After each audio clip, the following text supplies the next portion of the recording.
Alrighty, everybody, here we go. First and foremost, y'all are ridiculous, and I am so inundated with messages right now. I am speechless. The response that I just got from asking if y'all wanted to go live with some Astro stuff is frankly a little bit overwhelming. So thank you, everybody who jumped on and helped me kind of put a new spin on some of the Astro stuff that I've been doing. Let me just crack open a little bit of fizzy, just so that I have something to calm my throat as I talk, because we're gonna be talking a lot. So thank you, everybody. I'm not going to be accepting any more birth times. Please don't send any more birth times. My y'all broke my messenger. It's pretty crazy, but I did get 8 charts that I'd like to start with, and we'll see how it goes from there. If you see me looking around and not at the camera, I'm actually looking at some of these charts right now. So let's go ahead and get started. So basically, what I've done is I've pulled in my Astro software, the charts for the people that sent them to me privately. Just as a reminder, please do not post your public birth date, birth time, birthplace on social media. That's not okay. And I'll be keeping everything confidential. I'll use the first name and the birthplace and time just so that you know who it is, but not necessarily important information. So yeah, there's that. Thanks for coming along for the ride, and we'll get started. Likewise, before I get too deep into it, I can see your comments, so please feel free to comment. I love interacting with those, and if you would like to schedule private consults, I am available for private consults. As some of you know, I have a couple businesses, and astrology consulting is one of them. I also do the reflexology and foot reading. Obviously, physical clinic is closed for reflexology due to coronavirus, but my Astro business is thriving. And if you want a reading, just let me know. So, hi, everybody. Hi, Fiona. Hi, Dan. Thanks for tuning in. So, let's start with the first person who sent in their chart, who was Teresa, born at 7:53 a.m. in Springfield. So here's where we're going with Teresa's chart. So absolutely lovely moon in Taurus, although it is slightly afflicted in the 8th house. The sun on the ascendant in Libra, which would be absolutely fabulous, except it's opposing her Mars in Aries, which is retrograde in the 7th. So right out of the bat, we have some first house, 7th house issues. And what that basically means from an astrological perspective is we have issues between the sun in the first house, her ego and herself, and how she personally views who she is as an individual. And then we have a conflicting planet, Mars, in Aries, which is technically a great place, but it's retrograde and in the 7th house, directly opposing the sun, which means that how she acts in her relationships and the idea of progressing through her relationships is directly conflicting to her ego, and she's unable to balance that personal polarity.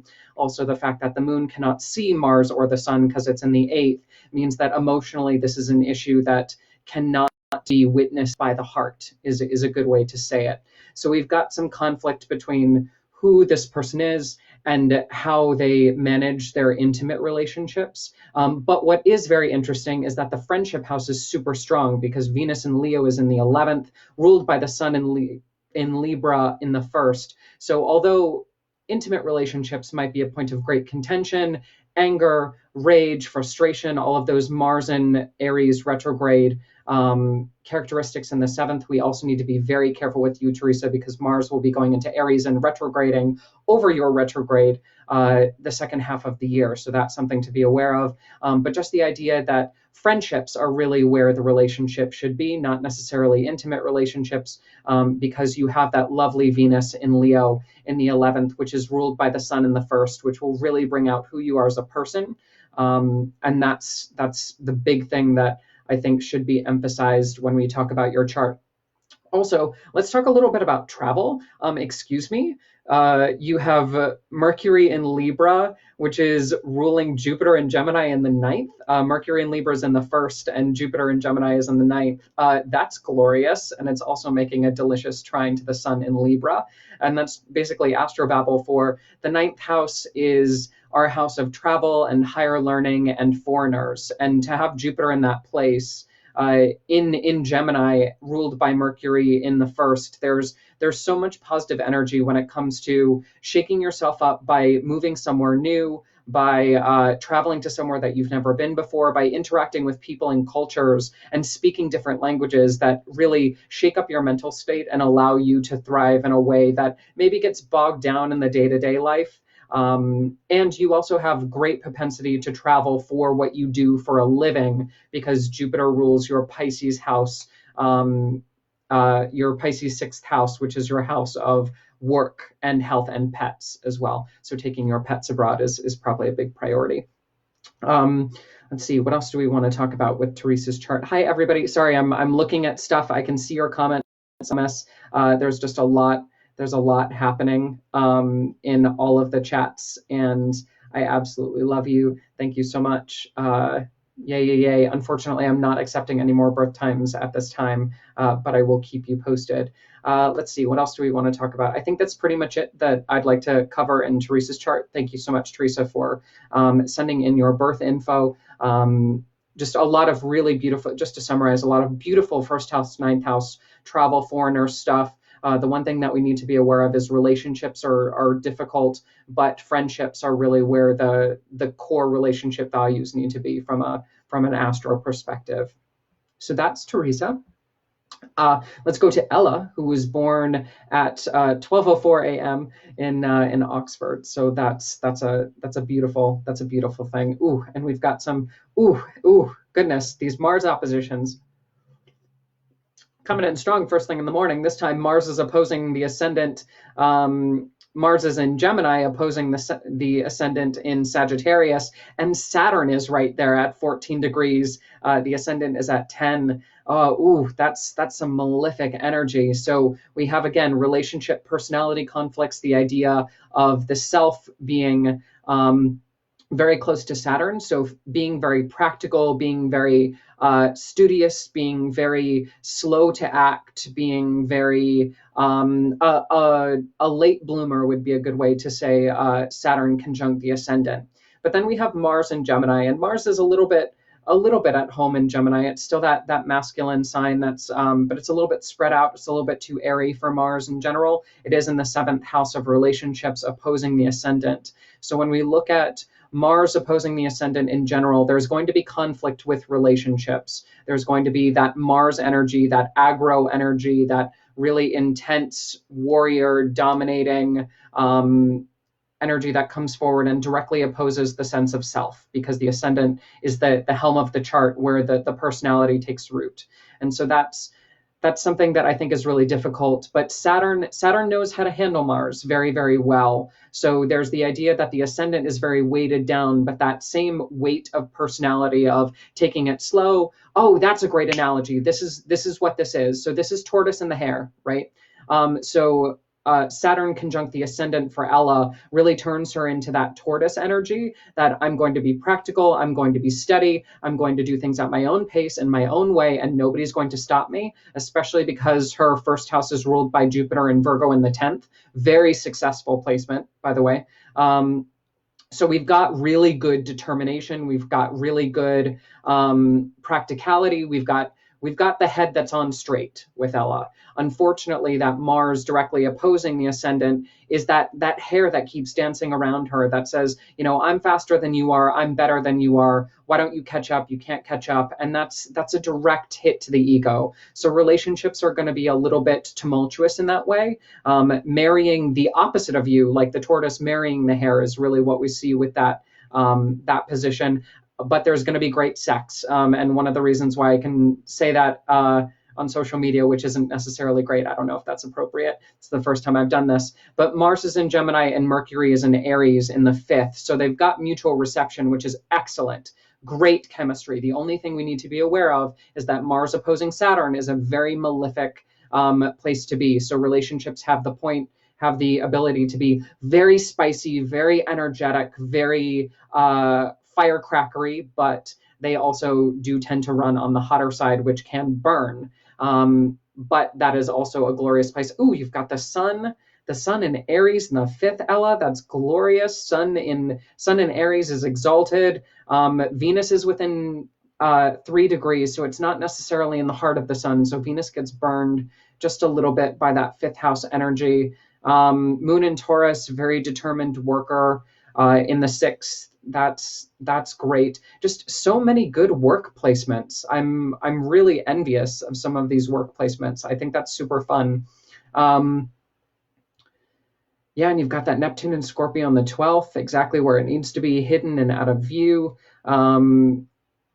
Perfect. Yeah, I think that's really great. The only thing that we need to be aware of is that relationships tend to run a little bit hot, which is apparently the theme of the morning. But that mutual reception between Mercury and Mars is great. It's just going to directly conflict with your personality when it comes to you wanting things to be in your control, very steady, very practical, and within your expertise. Unfortunately, relationships don't always work that way, and we need to be able to adjust. But also, those relationships are really what pull you out of your shell, from that tortoise and the hare analogy. So that's a beautiful dynamic to have in a chart.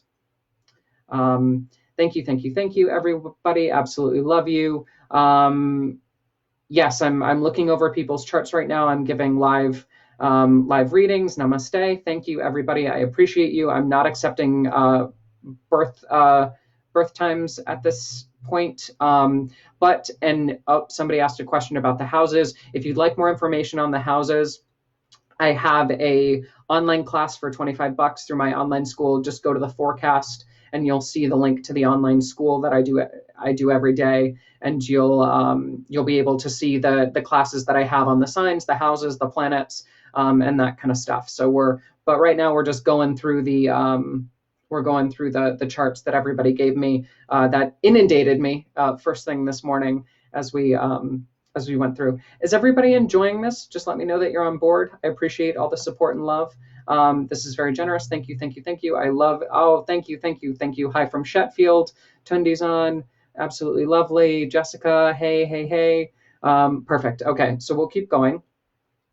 So now we're going to do Miss JB. Miss JB, love her to death. And she is 4:35 p.m. in Richmond.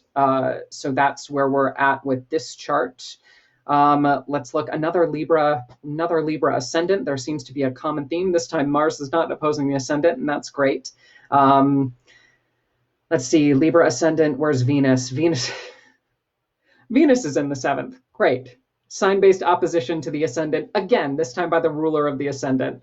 Okay, so clearly there is a theme, and because I'm a very metaphysical person, like I should have predicted that this was going to happen, but there seems to be a universal message that is coming through within the first 3 charts. And this has actually been something that one of my clients sent me an email about the other day asking, and they had a very similar opposition between the 1st and the 7th. So let me put it this way for everybody who's watching, because I guarantee that I'm attracting people with a lot of 1st house, 7th house oppositions right now. When you have planets that are naturally opposing your ascendant, those are aspects that naturally fall into the 7th house of relationships. The 7th house of relationships is the place of where we find our mate, our complement, our partner, somebody who jives with us, who clicks with us, who we are joined with and feel safe and comfortable with, almost because they are our complement. Unfortunately, one of the things that makes relationships difficult in general, especially when we have astrological placements that enhance this discomfort, is there's a fine line between people pulling us out of our comfort zone and us trying to identify with the relationship and trying to interject our personality onto somebody else, or feeling naturally oppressed by the people that we surround ourselves with. And when we have 1st house, 7th house oppositions, That's normally the case, especially in JB's case, where they're the lord of their ascendant, Venus, which rules her ascendant of Libra, is in the seventh house of relationships, making that sign-based opposition. There's a natural conflict there when it comes to identifying so heavily with the relationships that you have that you lose yourself in the process. And that's something that I think is a very difficult, but also a very common situation that a lot of people face. Because when we have a partner in our lives, especially one who we think is going to take all of our problems away or satisfy those deep longings or those itches that we can't scratch ourselves, physically, metaphysically, spiritually, financially, depending on the mix of your chart, that does not excuse you from doing the personal work in that relationship. One person cannot excuse you from your karma. And that is not the goal of life, to have a partner and live happily ever after.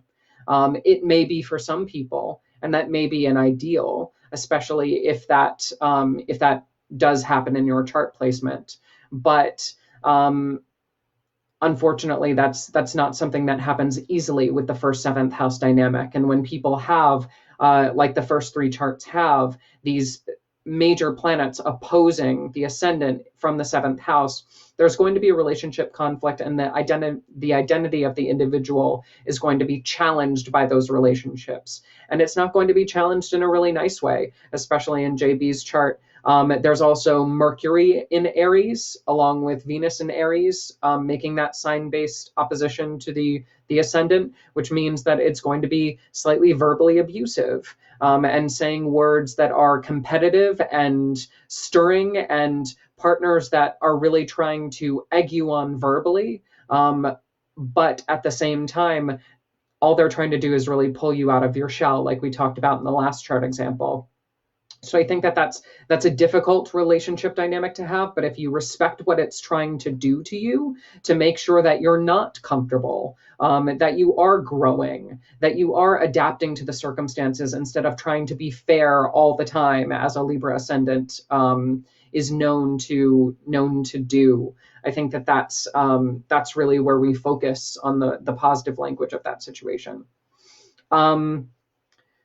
Let's see. We've got Jupiter and Saturn opposing the MC in Cancer. That's interesting. So Saturn in the fourth house and Jupiter in the fourth house talk a lot about a home-based identity and a home-based practice specifically. Jupiter is in fall in Capricorn. It's not a place that it likes to be, but there's a lot of heavy, dense energy in the home space. So working from home, recharging at home, doing more home-based activity, working around the house is something that you'll naturally fall into, especially coming up on that 60 birthday. You're coming up on your second Saturn, or you just passed your second Saturn return, actually. So realizing that, like, for you, home is definitely where the heart is. Especially that rings true because your moon in Taurus is making a trine to that 18-degree Saturn in Cap. So there's a lot of positive dynamic between having a home-based business, between you recharging in a safe, comfortable environment that you can control, as opposed to the relationship dynamic, which is very fire and air, very kind of testy and slightly inflammatory. So that's that. Appreciate everybody continuing to send Christopher asked, how do you go Facebook Live in landscape? I'm actually on a laptop. That's how I do it. Or if you take your phone and you tilt it horizontally, it should self-adjust. Hey everybody. Thanks for joining on. Thanks for tuning in. I appreciate you. Julie Beth giving me a heart. Thank you. Love you. Everybody, thank you for all the love. Thank you from the UK. Loving this so far. This is super fun, interesting and super fun all at the same time.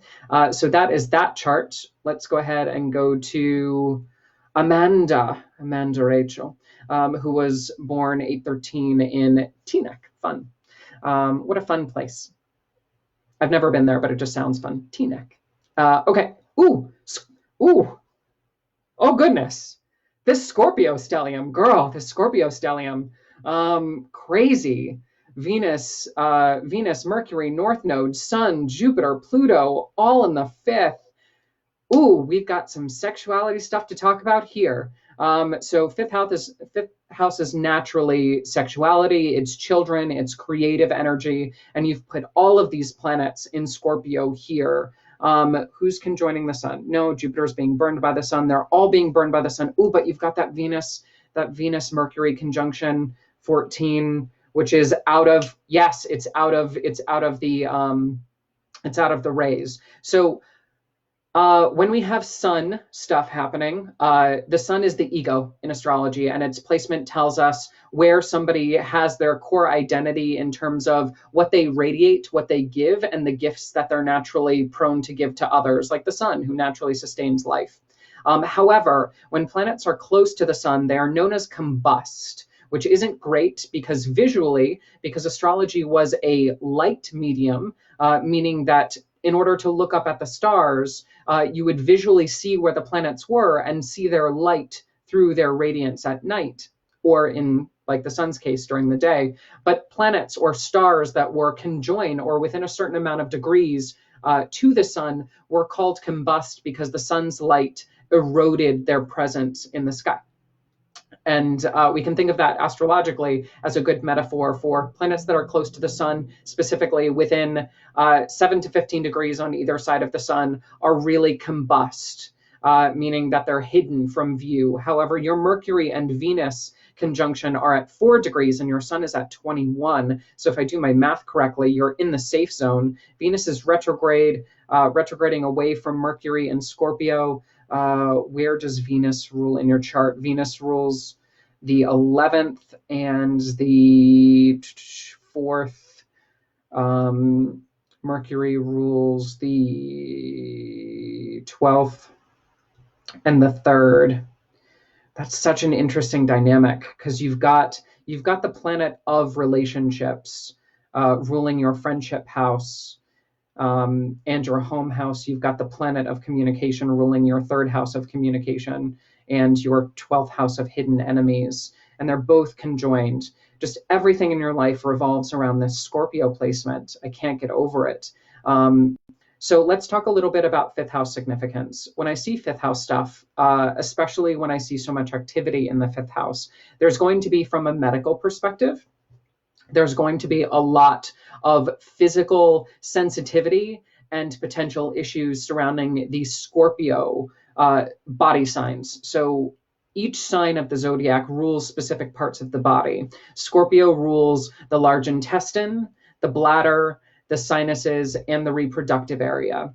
You've also put all these planets in the 5th house of sexuality. So there's going to be this hypersexual tendency. There's going to be a lot of energy in those organs for you specifically, always wanting to be a parent, but also being scared of being a parent because that Scorpio likes to make things hidden, identifying very heavily with sexuality. Specifically, you would be an excellent person to talk to about sexual trauma, to help people through and to navigate those areas of life. Oh, I didn't even see this. Oh, you've got Mars and Leo making a sign-based trine to the moon in Aries, and the Mars is in the 2nd and moon is in the 10th. Ooh, you would be an excellent entrepreneur. Amanda, listen to me, girl. You'd be an excellent entrepreneur. You'd be great to go out into business for yourself, especially because the moon is ruling your ascendant, just so much entrepreneurial blood. And you'd be a great sex educator. You'd be a great psychotherapist that works with sexual trauma. You would be, if we wanted to look at different expressions of that, you would be a very compassionate courtesan. You would be a very compassionate, again, like just the idea that Scorpio rules trauma. Scorpio rules somebody who, especially with Sun and Venus and Mercury and Jupiter, just your life revolves around the idea that your skills are going into somebody's life, taking the most personal, private, often damaged parts of themselves and helping them to heal, to recognize, and to embrace those things. And the more you can surround yourself with people, places, and activities that nourish that side of you, that nourish that like super detective, very intuitive, very comfortable in the darkness side of you, the more you're going to find a lot of fulfillment in life. And unfortunately, fortunately, but unfortunately, it's a niche market. Scorpio loves to thrive in the places that a lot of people fear to tread. They don't like to go. And so play your cards right, especially with that entrepreneurial gene that you have. And you've got the makings of somebody who really, really knows their stuff when it comes to exploiting people's weaknesses, not just for your own gain, but also for their own gain. So understanding that you have the tools to lockpick somebody's deepest secrets and to open them for them to see and to really make sure that people are able to recover from the things that they are not able to touch by themselves. You've also got this lovely Saturn and Pisces trine to that Mercury-Venus conjunction in the 5th. Saturn is up in the 9th, so there's going to be a lot of travel. There's going to be a lot of higher learning, education. Saturn and Pisces in the 9th. You would be such a good counselor, girl. You would be so good as a counselor or a life coach or somebody specifically who is able to, again, help somebody sort through all of the bullshit. Like it's so in your chart. I hope that you pursue that if you haven't started already, because I think that's definitely where your calling is. Hey Randy, hey everybody, absolutely love you. Yes, thank you so much. I appreciate it. Just tuning in. Lovely, lovely, lovely. Hold on. Okay, so we're good. Everybody's good. Perfect. So we're doing Astro stuff. Just to catch everybody who's up, we're on chart number. We just finished with chart number 4. Now we're on chart number 5. So let's go through some other Astro stuff. So now we've got Patricia, who was born 12/30 over in Augur. Augur. Oh, lovely. No relationship oppositions, this chart. Let's see what else we find. Ooh, Moon conjunct Jupiter in the 4th. That's fun. And the Moon is ruling the ascendant in Cancer, but it is making a slight 4-degree-ish square to the ascendant. So we've got this toxic homebody energy. The heart is in the home, but the ascendant is somewhere else. There's slight mutual reception there.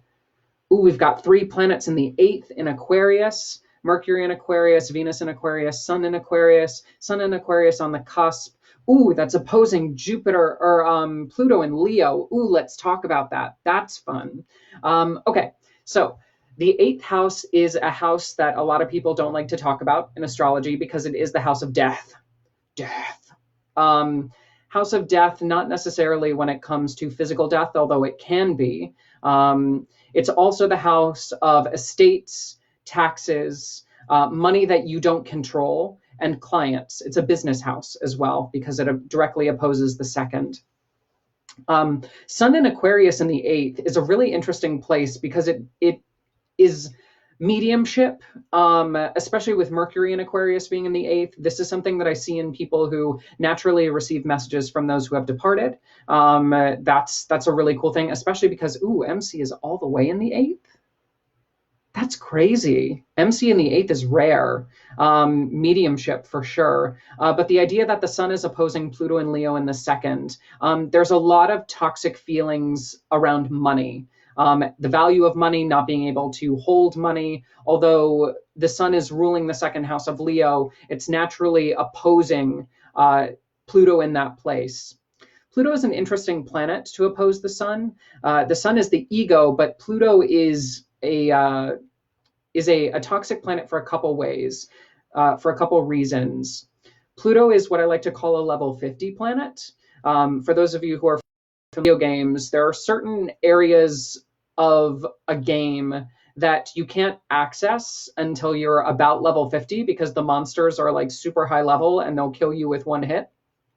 And Pluto is very much like that in a chart. Where we put Pluto in our chart tells us where our big monsters are, and the monsters that we're not really able to tackle until we hit about 50.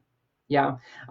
It's big lessons, it's powerful lessons, it's really toxic stuff until we hit about midlife. And then it all starts to come to fruition, and we start to step into our power and realize what it is these toxic things were actually trying to teach us.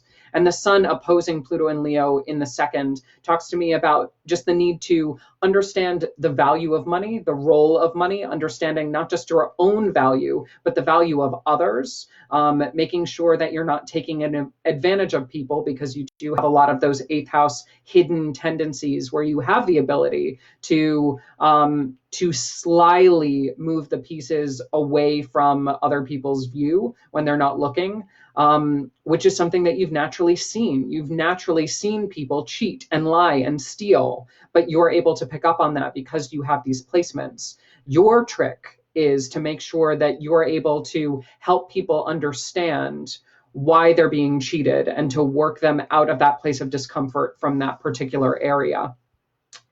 You'd be an excellent estate planner. You'd be an excellent mortician. You'd do great with just any death related topics, just from a personal perspective, especially from a business and career perspective, because Venus is ruling your 10th house of career. Let's see, what else do we want to talk about with Patricia's chart? Mars and Taurus in the 11th. You're such a great friend. Such a great friend. Really, really spunky. Let's see, what else? What else do we want to talk about? Saturn and Sag in the 6th. We already had a Saturn Sag placement earlier, a couple charts back, but putting Saturn and Sagittarius in the 6th house, there's going to be a lot of like work ethic. There's going to be a lot of just determination when it comes to the work environment. Plus that Mars in Taurus in the 11th, I think there's like, you're just a really dependable person, especially from a career perspective, especially from a working perspective. There's a lot of really good chemistry, and how you hold down the fort would be a good way to say it. You're really a good emotional support structure for people. The issue is that moon and Jupiter in the 4th that just keeps you reclused, and really prefers not to exist outside of space and time. So when we look at other aspects of your chart, I think that's the big one. We've got the moon is also trining all those Aquarius placements. Yeah, like you digitally working from home and working on estates and finances and planning and stuff, that would just be excellent. But yeah, just a lot of solid determination. I think that if you respect your karmic role to help people understand those very tricky facets, not necessarily the Scorpio stuff that we talked about in the last chart, which is deep and personal, but the nuanced, the contracts of it all, the like I said, like estate planning, like all of the little moving parts that seem really quirky and weird, but also require a lot of words and a lot of communication and a lot of moving around of the parts. If you understand your role in helping people through that process, it's going to help soothe a lot of that stability, because you bring that groundedness to those situations which are very flighty. Okay, so that's Patricia. Hey, everybody. Yes, it's absolutely fun. I'm very much enjoying this. Hearts, hearts, hearts.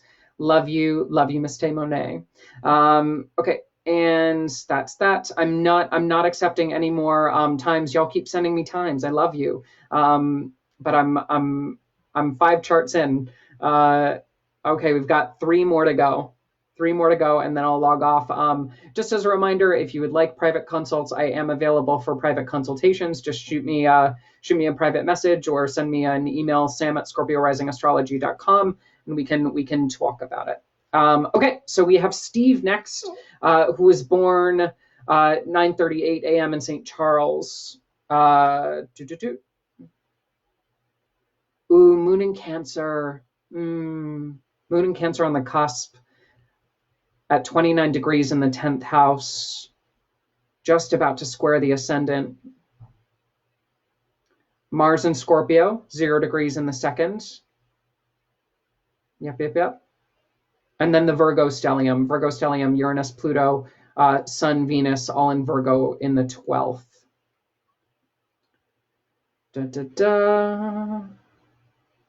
Again, really a 7th house opposition. Jupiter and Aries opposing the Libra, sign-based opposition to the Libra ascendant. That's crazy. Y'all are trying my patience. MC square, the midheaven in the 11th square, Mars and Scorpio in the 2nd. That's an interesting placement, hun. So money issues, specifically with friends and money,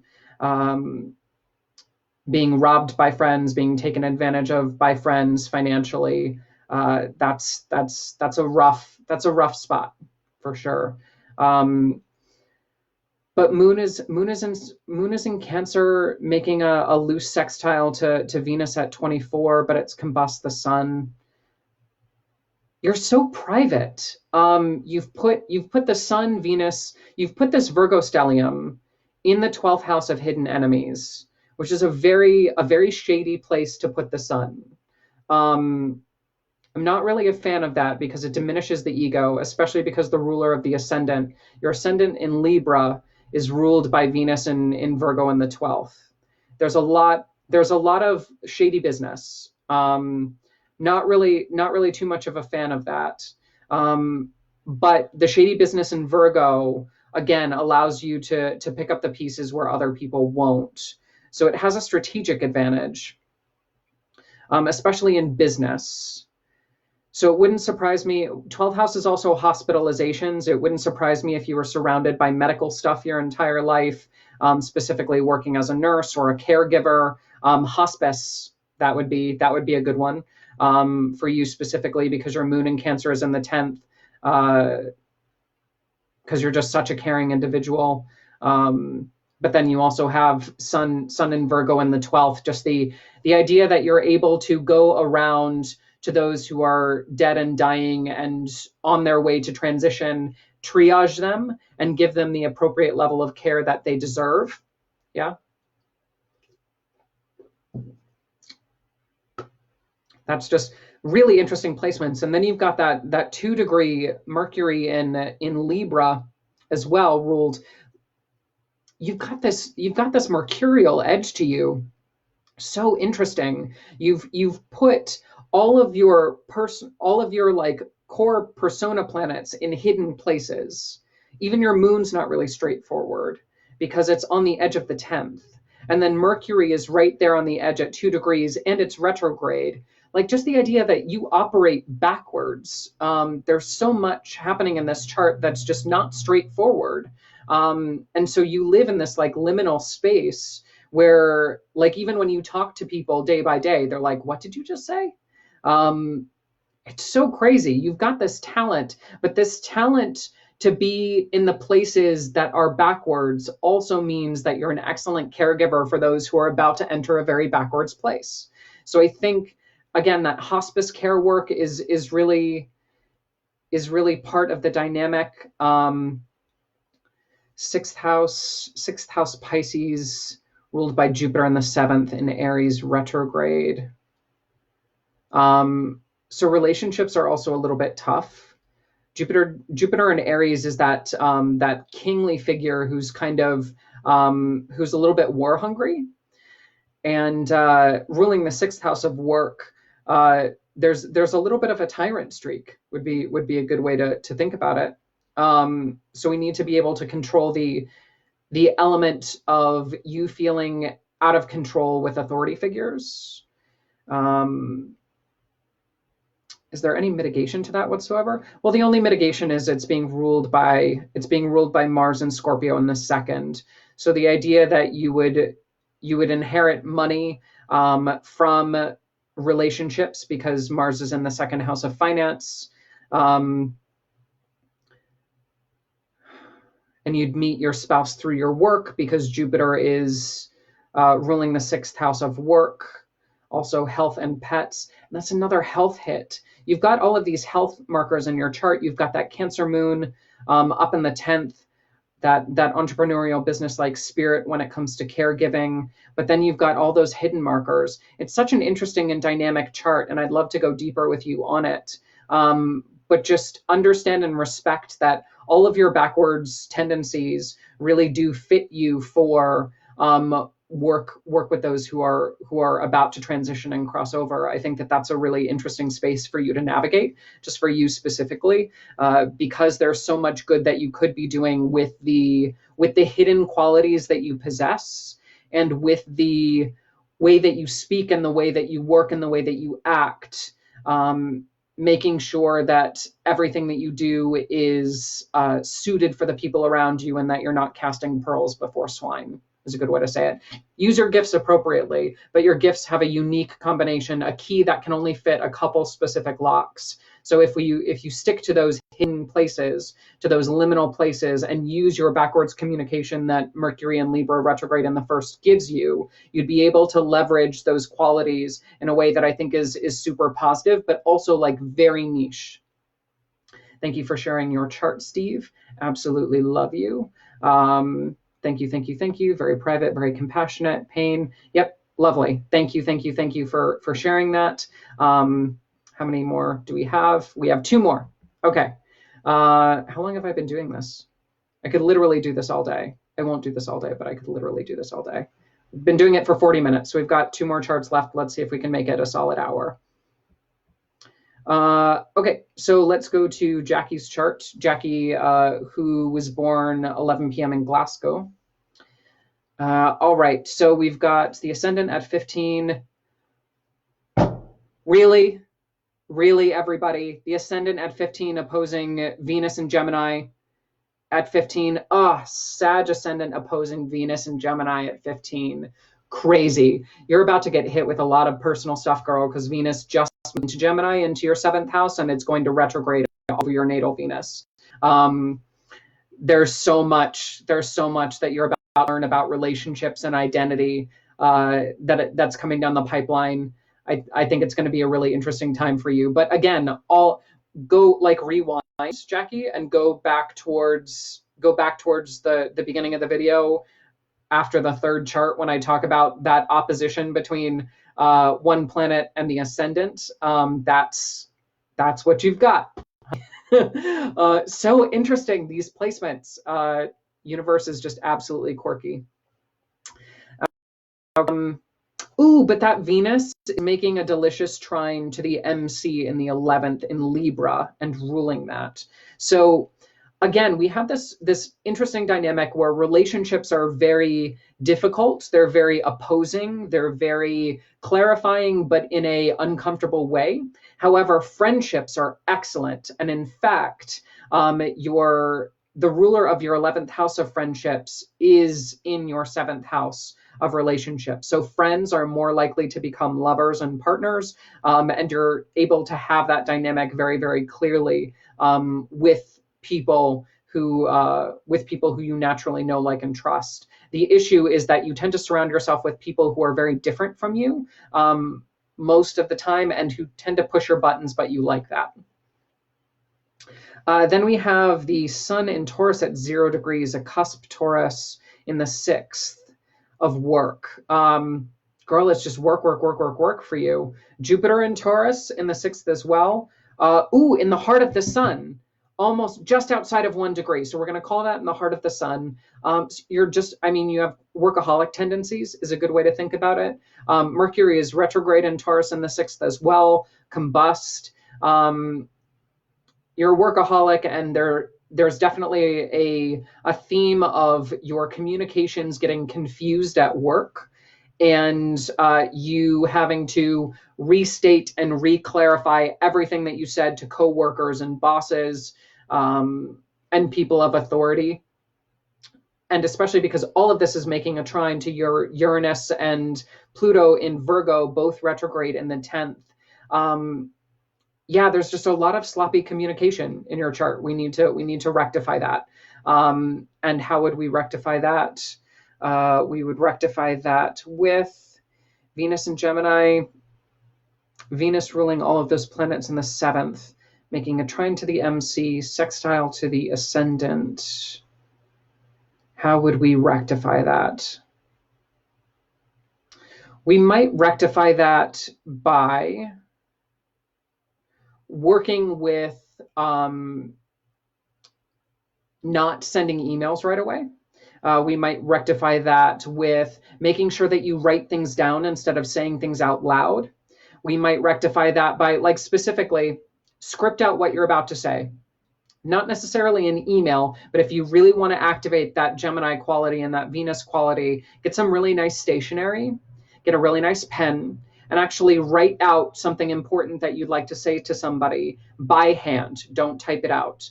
And when you write something out by hand, you'll get a feel and a flavor for each of the words that you're about to say. And you'll be able to refine what you're about to say instead of it getting messy and blowing up in your face or being uncommunicative. Like a great way to mitigate, and this might be something that you've already done, is when you run into these snafus over communication at work, with clients, with coworkers, etc., sending a thank you note or an apology note that you've handwritten will get you out of so much stuff. Especially if it's on, again, really nice stationery and embodies a lot of those Venus characteristics, little hearts, little flowers on it. That smooths over all of the rough edges. But if we want to take care of some of that communication stuff with work, we really need to be very tactful about what we say, write it down before you say it, and make sure that everything is clean and clear and pressed before you actually give those words to somebody else. Especially because the moon at 13 is squaring that Mercury. You have to reread things like twice, 2 or 3 times before you actually get it. Like, there's just a disconnect with words that we need to mitigate here. So making sure that because you have such a keen sense of what you want to do and how you can be of benefit, don't let your lack of communication, don't let the words that you say but people take the wrong way get in the way of your progress, because you are a very valuable person. It's just people misinterpret what you say all the time. And a lot of it is like you spending time with friends and having them like laugh at and make light of the way that you talk, the way that you speak, and the way that you get confused. Like it really helps to clarify. It really helps to clarify the underpinnings of making sure that you don't just blurt things out right as you think them, because that's where you're going to get into trouble.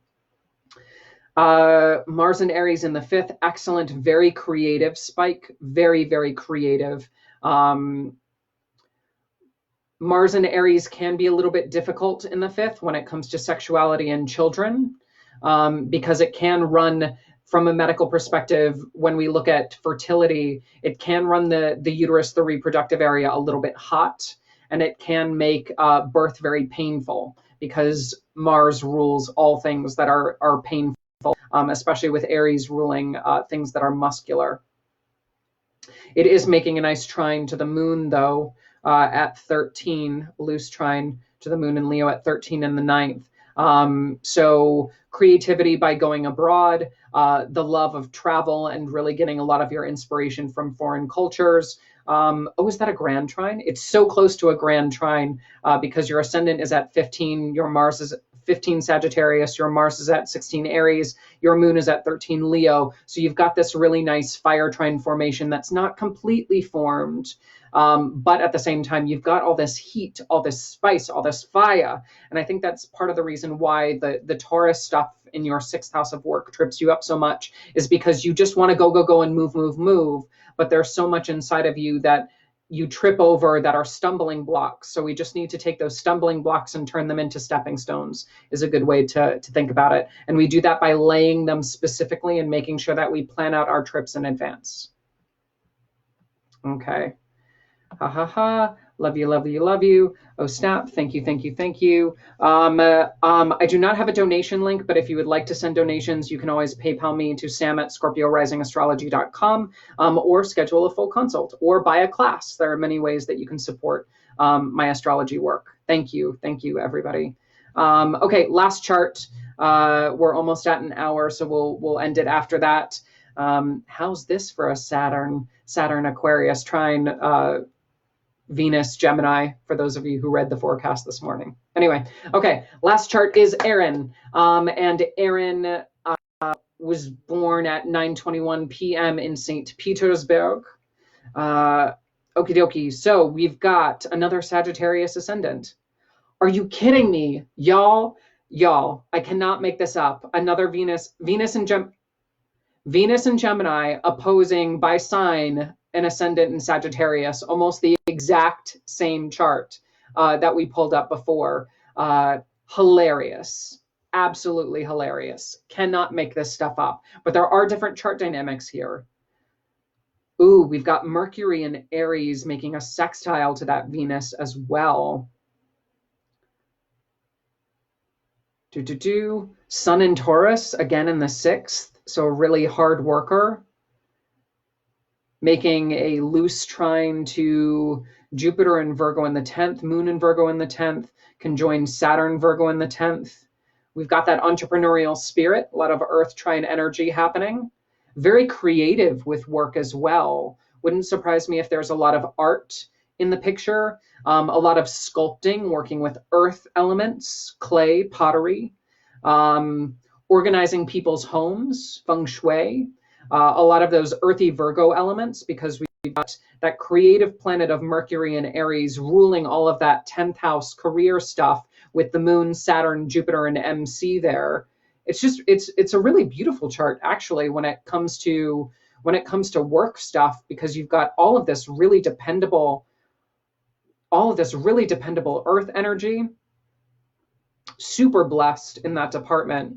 I love it. And you've got Jupiter and Virgo ruling the 2nd house of finance, which is going to be difficult. I mean, it's difficult just from a financial perspective with everything that's gone on recently. But as you grow and as you hit that first Saturn return, which you already did, but when you hit that first Saturn return, you really realized how easy money is. Because Jupiter and Virgo, Moon can join Saturn ruling the 2nd. That's good money placement right there. That's delicious. I love that. Oh, but relationships, honey. Oh, but relationships. That Venus at 19 opposing Neptune and Sag retrograde. Your partners just don't understand you. They just don't get you. That Neptune brings confusion. It brings wishy-washiness. It brings sleep. From a medical perspective, that's interesting. Blood sugar-induced narcolepsy would be. Whenever I spout off things like that, I always like to think of the most extreme example of what that placement could be. But your Venus is almost exactly trining retrograde Pluto in Libra in the 11th. Relationships are tricky, and not just intimate relationships, but friendships in general. You tend to make friends with people who are lawyers, people who are in the law field, counselors, people who are surrounded by that justice or savior mentality. Also people who can't make a decision to save their life in a toxic way. But when it comes to friendships and intimate relationships, there's a lot of disconnect here. There's a lot of hidden toxicity. There's a lot of people almost trying to put you in a box that you don't belong in. Because you have all this creativity, because you have all this financial stuff, this entrepreneurial spirit, you've got all of this really hard at working dedication. The people that you surround yourself with just don't understand that. They don't get that, because they would like everything to be fair. They would like people to be a little bit more spontaneous. And you're like, look, I can do spontaneity, but I also have a life, and there are things that we need to do before we do other things. And I can't just drop my project and my creative flow and come meet you for lunch. That's not fair. And likewise, I'm not the person that you go to for a shoulder to cry on when it's just petty BS. Because although I can help you sort through your problems, the level of toxicity that you don't want to hear me tell you the answers to is not healthy for my soul personally. So that's a little bit of that friendship relationship dynamic, is just understanding there's a lot of air here, there's a lot of communication, but the communication is slightly toxic, a little bit backwards and convoluted. So we just need to be very careful with the words that you say to friends, family, and the words that they say back to you, and understanding that that language really may seem a lot more toxic than it's intended to be. But also it's a good indicator. Like, look, if you're in the middle of a project and somebody types you this really, really long, deep, heartfelt message, like, you can't break your flow unless somebody's actually thinking about self-harm. There's not an immediacy that people make it seem like it is when it comes to your relationships and friendships. Instead, it's really about you understanding your creative boundaries and making sure that you can navigate both this fun, airy, flighty, combustive, slightly confusing relationship dynamic with this really solid, like, ingrown work ethic that you have that really is taking you places far, far beyond what you ever thought possible.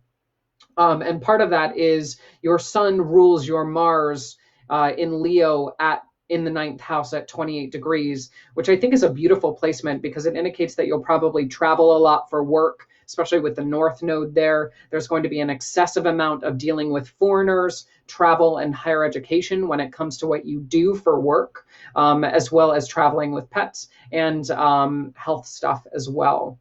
So there's a lot of really good stuff about your chart. We just need to understand that friends and relationships are separate from work, and the most conflict is going to be in making sure that you understand the deeper nuances of what it means to be a true friend and what it means to be a true partner, and not letting those boundaries cross into your work aspect. Okay. Yes, lovely. So thank you, everybody. That was super fun. That's all I've got. We're at 56 minutes. This was very unexpected and lovely, and I'll probably do it again tomorrow. It was fun. I enjoyed it. I enjoy doing Astro consults. It's a big part of my life. It's something that I've been doing underneath the surface for a very long time, for 14 years. I just haven't been very public about it until recently. And this is, if you liked what you heard, if you liked what you saw, unfortunately, Facebook won't let me share my screen and talk at the same time. Otherwise, I would pull up charts and blank out the names. But if you enjoyed it, book a consult, take a class from me online, or we can always, if you're interested in astrology, I can always tutor you one-on-one, and you can support my work that way. But I'm glad that we did this. I didn't expect the kind of I didn't expect the kind of response that I got this morning. It was amazing, and I'm a little bit scared to look at my inbox right now from Messenger because there's so much stuff. But I'd love to do it again. And again, if you have questions, feel free to message me or email me, sam@scorpiorisingastrology.com, and we'll talk about it. But that is the Astro Babble for today. So thank you.